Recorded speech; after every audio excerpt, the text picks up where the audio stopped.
இந்த ஷோட்ல நம்ம இன்னைக்கு பார்க்க போற வீடியோ நம்ம மூகாம்பிகாக்கு ஒரு குட்டி ட்ரிப் போயிட்டு வந்துடலாம். எந்த ஊர்ல இருந்து நீங்க கிளம்பினாலும் Mangalore central or Mangalore junction வந்துருங்க.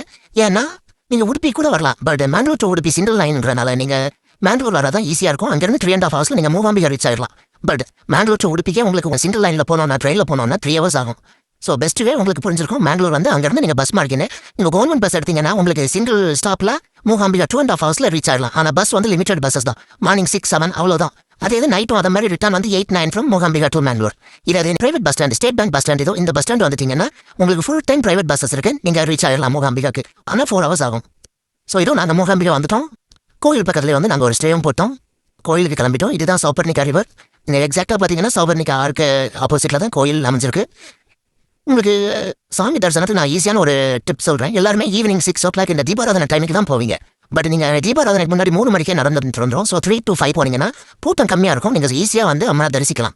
அதே மாதிரி நீங்கள் அங்கேயே உட்காந்துருந்தீங்கன்னா தீபாராதனை 6 ஓப்பன் ஆகும்போது நீங்கள் சூப்பராக வந்து கியூவில் போய் நின்றுலாம். தீபாராதனை டைம் யாரையுமே தடுக்க மாட்டாங்க, அனுப்பிட்டே இருப்பாங்க. நீங்கள் அம்மா தீபாராதனை கோலத்திலையும் பார்த்துடலாம்.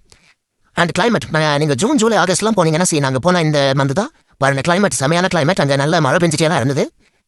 நாங்கள் கிட்டத்தட்ட ஒரு 4:30 உள்ளே போனோம். நாங்கள் தீபாராதனை எல்லாம் முடிச்சு 7:30 வரைக்கும் கோயிலில் தான் இருந்தோம். ரொம்ப ஒரு ப்ளசண்டான ஒரு தரிசனம் தான் சொல்லணும். மூகாம்பிகால இன்னொரு பக்கம் தினமும் நாட்டிய அஞ்சலி அரங்கேற்றங்கள், குழந்தைங்களுக்கு பேர் வைக்கிறது, சோறு ஊற்றுறது, எழுத வைக்கிற ஃபங்க்ஷனும் டெய்லி நடக்கும்.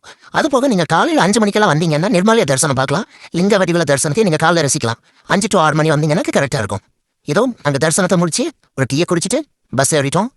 ஸோ எங்கள் ட்ரிப்பு முடிஞ்சு. ஆனால் எங்களுக்கு டைம் நிறைய இருந்தனால இந்த அடுத்த உடுப்பி வந்துட்டோம். உடுப்பி ஸ்ரீ கிருஷ்ணரை தரிசிக்கலான்னு இங்கே ஒரு நல்ல தரிசனம் தான் சொல்லணும். நாங்கள் கோகுலாஷ்டமி முடிஞ்சு போனனால இங்கே ஃபுல்லாகவே ஒரு நல்ல ஒரு ஃபங்க்ஷன் மோடில் இருந்துச்சு. உடுப்பி மூகாம்பிகா பற்றியெல்லாம் சொல்லணும்னா நான் ஒரு முழுநீள வீடியோவே போடலாம். பட் ஷார்ட்ஸ்னால நான் எதுவும் பெருசாக கவர் பண்ணல. நாங்கள் போயிட்டு வந்ததை மட்டும் தான் போட்டிருக்கேன். ஸோ நீங்களும் 2 நாளில் ஒரு பட்ஜெட்டில் மூகாம்பிகா போனாலும் போயிட்டு வரலாம். ஸோ எங்கள் ட்ரிப் முடிஞ்சிருச்சு. நெக்ஸ்ட் வீடியோவில் நல்ல ஒரு ட்ரிப்போட பார்க்கலாம்.